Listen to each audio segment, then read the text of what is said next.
Ask any investor the one question that really matters about a company they're about to sell. Will it still be here in 2 years or under someone else? Not the revenue, not the headline number, the improvement, the margin you built. Will it survive the handoff to the next owner, or was it yours and only yours?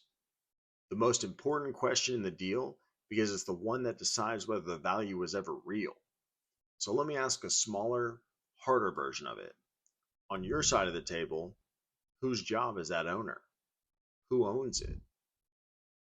In a functioning company, it's not a hard question. Everybody, every number has an owner. Ask who owns revenue, someone raises their hand. Who owns cash? Who owns the covenant?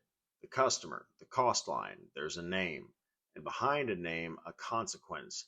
If the number goes wrong, it reaches them. That's what ownership actually is. Not who touches the number, who pays if it fails. Good governance is really just the discipline of making sure every number that matters has one of those names attached to it. So durability, whether the value lasts, should have a name too. Let's find it. Start with the operating team. They built the margin.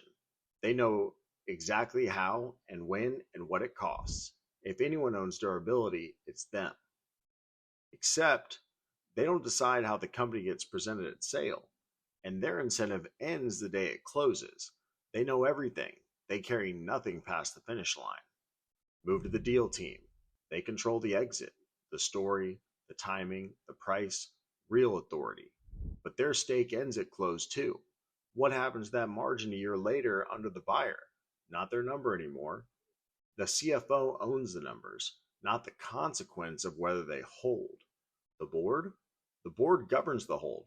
It doesn't sit on the other side of the sale. Go all the way around the table. Everyone touches durability.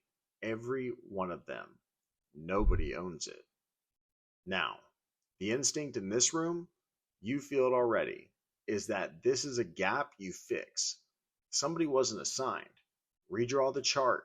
Hand durability to the operating partner. Write it into the mandate. Solved. It isn't solved, and here's why. Durability only gets tested in one place, under the next owner. The margin either survives the handoff or it doesn't, and you only find out after the company has changed hands, which means the one party that with a real stake in whether it lasts, the only one who actually pays if it fails, is the buyer.